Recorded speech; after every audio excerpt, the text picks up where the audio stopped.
This is doctor Venkata Swamy, orthopaedic surgeon from Romo hospital. ఈరోజు మనం stress fractures గురించి మాట్లాడుకుందాం.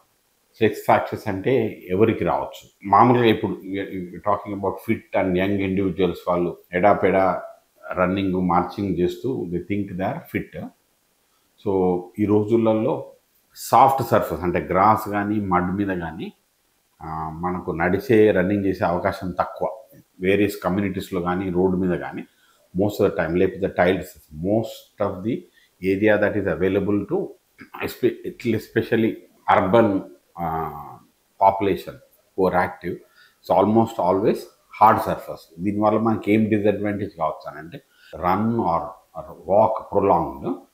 సో ఫుట్లో ఒక్కొక్కసారి స్ట్రెస్ ఫ్రాక్చర్స్ కావచ్చు, వాళ్ళకు తెలియకపోవచ్చు. So for example, a person is jogging or marching, it use to be known as a marching fracture. When young soldiers used to march, they would have similar injury.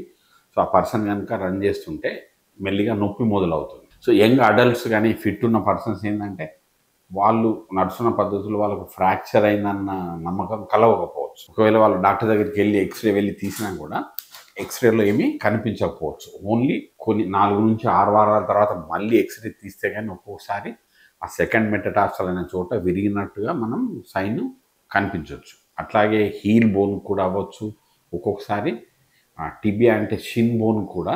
So again సిమిలర్గా hard సర్ఫేస్లో run చేసినట్టు, అంటే మామూలుగా ఎముక మొత్తం round తీసుకుంటే ముందు భాగంలోనే విరగొచ్చు అనమాట. మామూలుగా ఫ్రాక్చర్ అంటే మనం త్రూ అండ్ త్రూ మొత్తం ఎముక విరుగుతుంది కదా. సో దీన్ని షిన్ ఫ్రాక్చర్స్ అంటారు.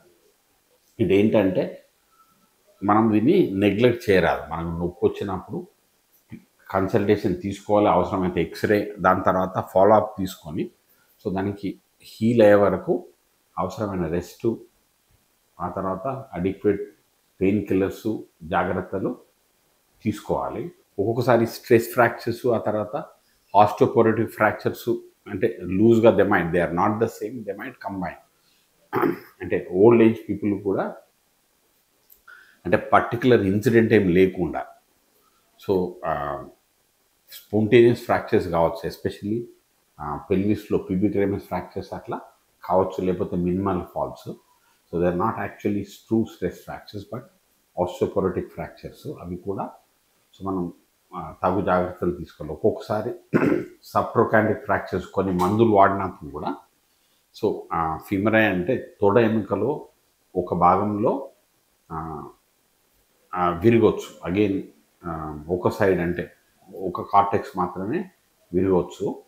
So it is common with a one particular type of bisphosphonate, ఒక రమ్. అంటే ironically the medicine is taken to strengthen the bone. So అట్లాంటి మెడిసిన్స్ వాడుతున్నప్పుడు డాక్టర్ సూపర్విజన్లో ఫాలోఅప్ చేస్తూ, ఒకవేళ అట్లాంటిది ఉంటే కనుక మనం వాటిని వెంటనే అడ్రస్ చేయాలి.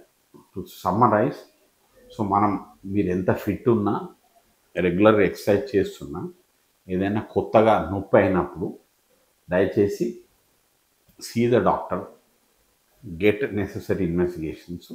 దాని తర్వాత ఇంపార్టెంట్ ఏంటంటే, అప్పుడు ఫ్రాక్చర్ లేదనేది రియాష్యూరెన్స్ అయినా కంటిన్యూస్గా నొప్పి ఉంటే దాన్ని డెఫినెట్గా డాక్టర్ గారితో ఫాలోఅప్ చేసుకొని, మనకు డెఫినెట్గా స్ట్రెస్ ఫ్రాక్చర్ లేదనేది నిర్ధారణ చేసుకొని ముందుకు వెళ్ళాలి.